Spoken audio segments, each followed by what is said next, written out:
Hello everyone, Adam Steele from Hot Pulse Studios here. And today we are checking out the new MV7 microphone from Shure. Over the last year or so, with events that have transpired, more and more people are working from home. Podcasting, doing broadcasts, even Zoom calls or that kind of thing, where you want to sound the best you possibly can.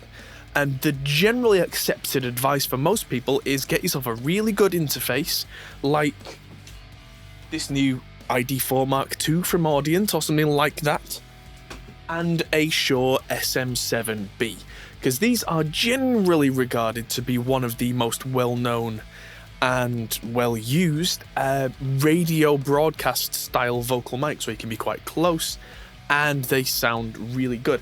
There are inherent problems with using the SM7, and we'll talk about that compared to the MV7 after the intro.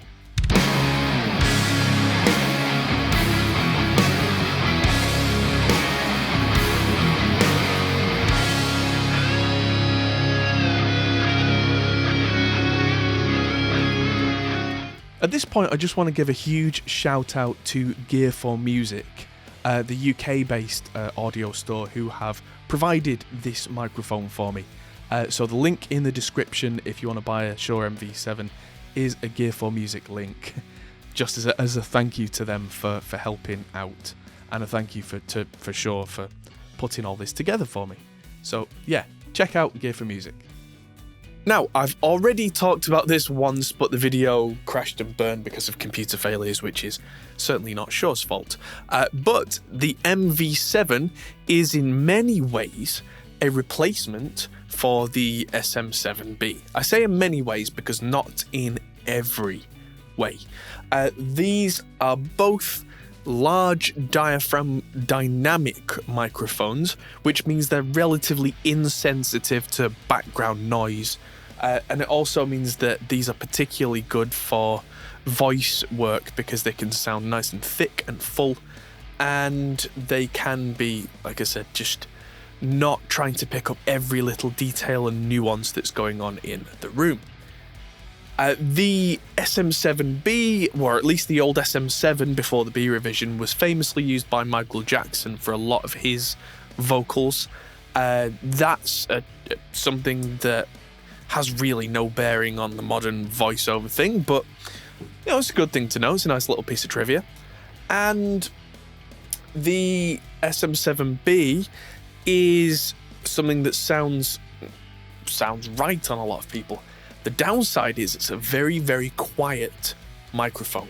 What does that mean? That means that the interface you're using, either you need to be able to turn the gain control up really high, or you need something in between them that's an extra little booster. Usually the most well-known one is called the cloud lifter. And if you don't have either of those, then either your voice is too quiet, or you turn it up and you hit kind of the stopper on your interface, and generally that brings up a large amount of background noise, a lot of hissing. That's not an issue with the MV7.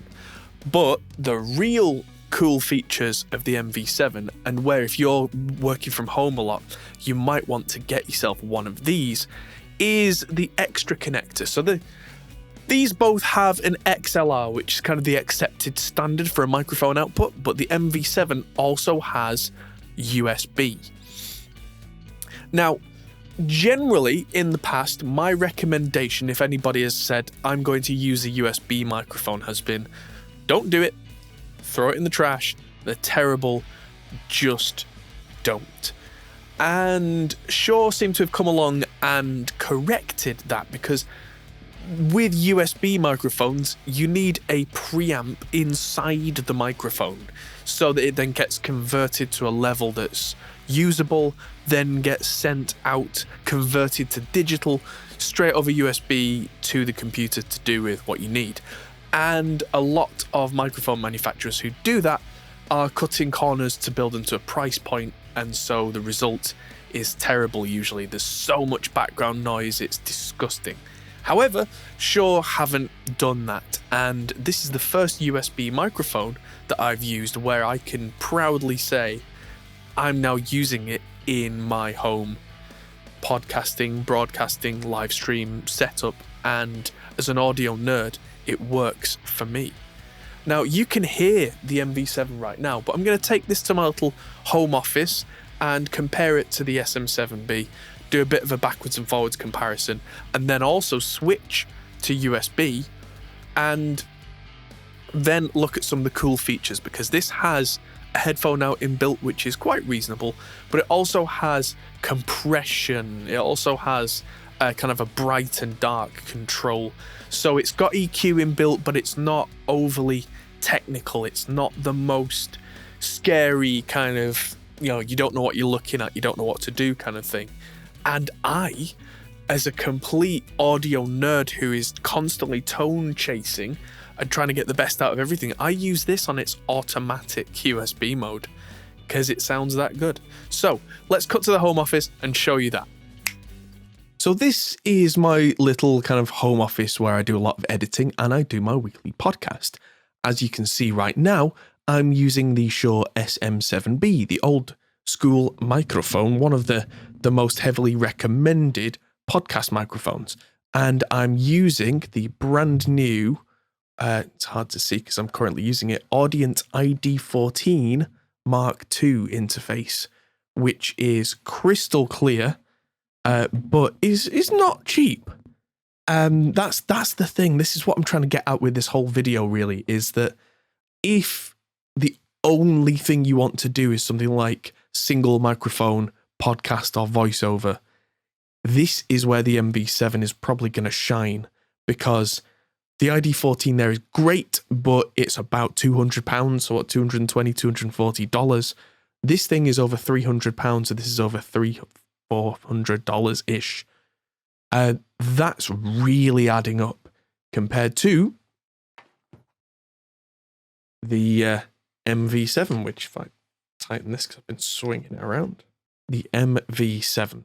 So what we're going to do is, I've got, as you can see in the top right corner here, a plugin called VoxFormer. I'm recording this through OBS. This is the system that I use to do our video podcast every week. So it's actually a really good system to show you what this is like. So VoxFormer has all sorts of wonderful things going on. And honestly, it's a little bit complicated. I've used it for a long time because it makes things sound great. But this plus the ID14 plus that, it makes things tricky. What I'm going to do is some back-to-back tests so you can see price to performance. I've not even talked about the USB stuff on here with the compression and everything, which I will come to very shortly. First, let's just do a back-to-back test. This is the Shure SM7B with all my processing enabled, and it sounds like this. Peter Piper picked a peck of pickled peppers. This is a nice, rich male voice. This is how the SM7B sounds with that plugin bypassed. You can see it's still going, but there's a little red icon in the corner. So, yeah. This is the straight up sound of the SM7B going through the ID14. So it sounds like this. Peter Piper picked a peck of pickled peppers. Probably still quite a nice sound, a little quieter, slightly boxy. I'm now going to switch this out for anyone who's listening. It doesn't have the presence or the low cut engaged on the SM7B. It's just flat, straight. So let's switch it out now for the MV7. There we go. So this is the MV7 with no processing. This is with VoxFormer bypassed. This is how it sounds straight off the microphone. As you can hear, it's quite a lot more present and a lot more in your face than the SM7B by default. But this is using the XLR out into the Audient ID14. So this is zero processing. And let's see how it sounds in comparison. Peter Piper picked a peck of pickled peppers.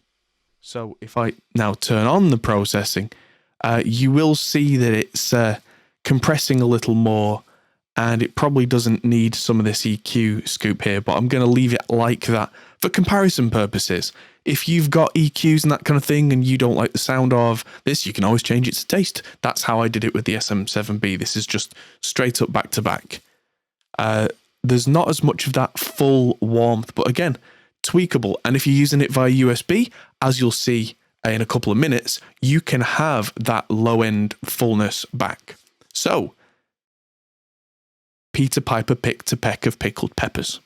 Sounds pretty good to me. So, yeah, so the MV7 doesn't use phantom power. It doesn't actually have any processing in it if you use the XLR out. Something I've been asked a couple of times about this microphone is you can use the XLR and the USB at the same time. You get different sounds out of them. You get this sound straight out of the XLR. No processing will be applied at any point. So if you're using it in some sort of complicated system, it's useful for that. 2 outputs. Hey. So now I'm going to switch over to the USB output and we're going to compare that. All right, so I've changed to the USB output from the MV7 and I've got the Shure Plus Motive software here, which you download from the Shure website. And right now there is 0 processing on this at all. The only thing I've changed is this slider here that is mic gain, which is to do with volume level. I had to turn that up quite a bit because I'm at speaking level. It looks like the mic can handle some serious blast. I've plugged my headphones into the back of the microphone as well, actually, so that you can hear that nice and clear. I'm going to move this back a little. And so this is how the MV7 sounds through USB with no processing. Peter Piper picked a peck of pickled peppers.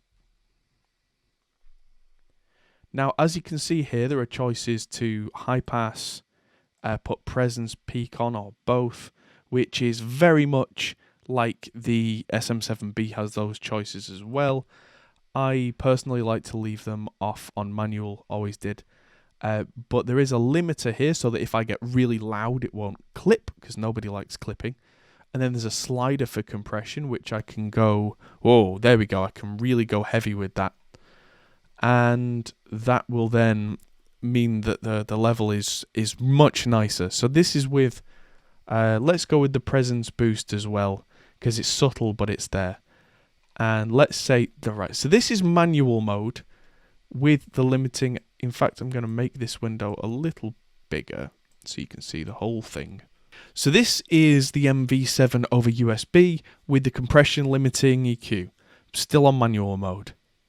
Peter Piper picked a peck of pickled peppers. Not bad. Now, let's go to auto level. This is my favorite feature. If you're not technically inclined, you go to auto level, you get very few controls. And there we go. It automatically changes the volume of the microphone for you. There is mic mute, which does exactly what it says. It makes it go like so. And that's it. There's tone, which is natural, dark. Dark sounds a little weird to me. It sounds like I'm in a tunnel. Natural sounds right. Bright is a little much for me, but then it's so subtle that if you like that, go for it. And then there's near and far. If you're really close to the microphone like this is how it's supposed to sound. But then there's far. And I've found, personally, if I click far, I only have to be 2 inches away and it gives me that nice, big, full, bassy radio sound. So this is how I actually use this microphone. I don't have it on manual, which for an audio nerd might sound weird, but there you go. And so this is auto far mode. This is my preferred mode on USB, and this is how I'll be using it going forward. Peter Piper picked a peck of pickled peppers. The one thing that is missing for me that I'd like to see in an update, if it's possible in a firmware update, is a gate to cut out background noise, because there is a tiny little bit of hiss that I can hear on the headphones, although that may well be the headphone output. Otherwise, this is half the price of the SM7B and ID14 combo, and it sounds like this, so that's what I'm going to do. Let's move on. Peter Piper picked a peck of pickled peppers. Peter Piper picked a peck of pickled peppers. Peter Piper picked a peck of pickled peppers. Peter Piper picked a peck of pickled peppers. Peter Piper picked a peck of pickled peppers. Peter Piper picked a peck of pickled peppers. Now, one thing that's worth saying is that this doesn't suddenly become an instrument microphone. The SM7B is still recommended by Shure if you're going to be doing things like recording guitar cabinets and hi-hats and all the kind of stuff where I would put one of these, or even aggressive rock male vocals. I wonder if absolutely bellowing into one of these mics from here might just overload it and not sound particularly pleasant. And they are slightly different things. The internals, if I take this off, this windshield, this has its capsule kind of floating in a suspension mount here, whereas this one, if I take the foam off, is a very different design underneath the foam. It doesn't have the big shock mounty thing, but then, like I say, it's a different design entirely, although it's in this instance meant to replace the SM7B. I believe you can buy these for roughly the same price. Difference is, to use the SM7B, you need the interface, and you need a good interface, or you need an affordable interface plus something like those cloud lifter things that I was talking about, which then means the overall cost means that if this is all you're going to use because you're using this for broadcasting, maybe this is a much better option for you. I certainly would go this way. And yeah, in future, I'm going to be using the MV7 unless something better comes along, even though I have these great interfaces to use with something like the old SM7B. This setup works for me because all the live streams that I do, I use a program called OBS, and I can send the audio straight from this into OBS, separately from any recording that I'm doing, any mixing that I'm doing, any audio stuff. So I'm not then concentrating on trying to get sound from an interface into the audio recording software that I'm using and also send it out to broadcast. I have then separate things for separate jobs, and it makes my life that bit more simple. So for me, the MV7 stays. Thanks for watching, everybody. Hope you found this useful. Stick around for more microphone demos and more interface stuff. I've got the new audience stuff either on the channel. Yeah, no, that's already on the channel. We've got more coming up very, very shortly for the Aston Element microphone. We've got stuff from Lewitt coming up. There's so much. I'm going to be doing a how-to on how to use a tiny little MIDI controller for like guitar pedal boards and all that kind of funky stuff very soon. There's just so much to go at. I'm really excited, and I hope you are too, because there's so much to see. Thanks everybody for watching. Thanks to the patrons, and I'll see you all in the next video. Goodbye.